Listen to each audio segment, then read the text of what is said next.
सर्वांना माझा नमस्कार. माझे नाव अक्षरा शिवाजी विधाते. आज मी छत्रपती शिवाजी महाराज यांच्याविषयी काही बोलू इच्छिते. महाराष्ट्राचा इतिहास लिहिला तर कोणी गेले नव्हे, तर महाराष्ट्राचा इतिहास लिहिला तर हिरव्या पिवळ्या शालीने, तलवारीच्या फडफडीनं, घोड्याच्या तापानं आणि सैन्याच्या टपानं, आणि हा इतिहास घडवला छत्रपती शिवाजी महाराजांनी. गुजरातच्या शत्रू शिवरायाला रयतेच्या राजाचे भक्ती जोडणार, शौर्य जोडणार,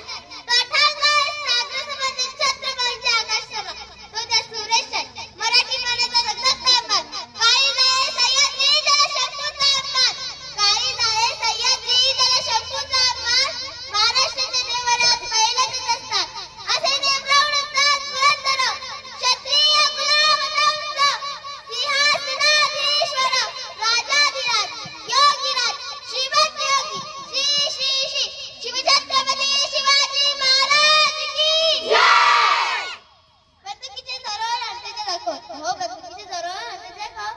मी अनेक वाघांना माणसाप्रमाणे जगायला शिकवणारे माणसं बघितले आहेत, परंतु बंदुकीचे दर्शन अंत्यचे परंतु बंदुकीचे दर्शन अंत्यचे इतिहास माणसाला वाघाप्रमाणे जगायला शिकवणारे एकच भाग बघितला आहे, ते म्हणजे छत्रपती शिवाजी महाराज.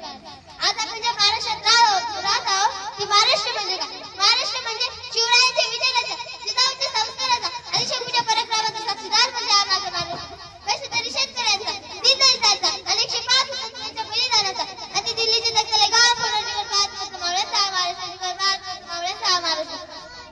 या महाराष्ट्राच्या मातीत 1930 रोजी जन्म झाला. ते रत्न म्हणजे छत्रपती शिवाजी महाराज. शिवाजी महाराजांनी त्यांच्या आयुष्यात वस्तू वापरल्या माणसं जपली, परंतु आपण माणसं वापरून वस्तू जपतो. त्यांनी त्यांचे दूरदृष्टीकोने भारताच्या इतिहासामध्ये स्वर्ण अक्षरात इतिहास लिहिला. त्यांचे एक प्रत्येक गोष्ट आपल्याला ठासून भरली आहे. असाच एक प्रसंग मला तुम्हाला सांगावाच वाटतो. एकदा छत्रपती शिवाजी महाराज कर्नाटकाच्या भूमीवर महाराष्ट्रात करत येत होते. तिथे बेलवाडी नावाचे गाव होते. तिथे एक छोटासा किल्ला होता. मल्हारबाजीसाई नावाची धांदरी तिथे राहत होती. दादाजींना वाटलं दादा गट घेऊन जा, म्हणून दादाजींनी थोडं गोळा केला आणि मल्हारबाद चाल करून गेले. परंतु मल्हारबाजी त्यांची वाटली. त्यांनी त्यांच्यावर प्रहार केला आणि तिथे सैन्याचा पराभव झाला.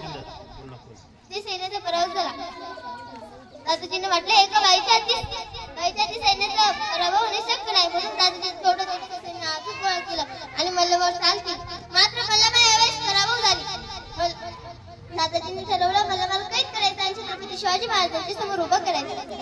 मल्हारबादला कैद करत असताना मल्हारबाद आत गेले, बाळाची बाहेर आली. छत्रपती शिवाजी महाराज समोर दरबारात उभे करण्यात गेले. मला वाटले जसे प्रत्येक राजा आपल्या गुन्हेगाराला शिक्षा देतो, तसा हाही राजा मला व माझ्या बाळाला मारून नक्की. छत्रपती शिवाजी महाराज यांच्या समोर नतमस्तक झाले आणि म्हणाले, राजा मी तुमचे गुन्हेगार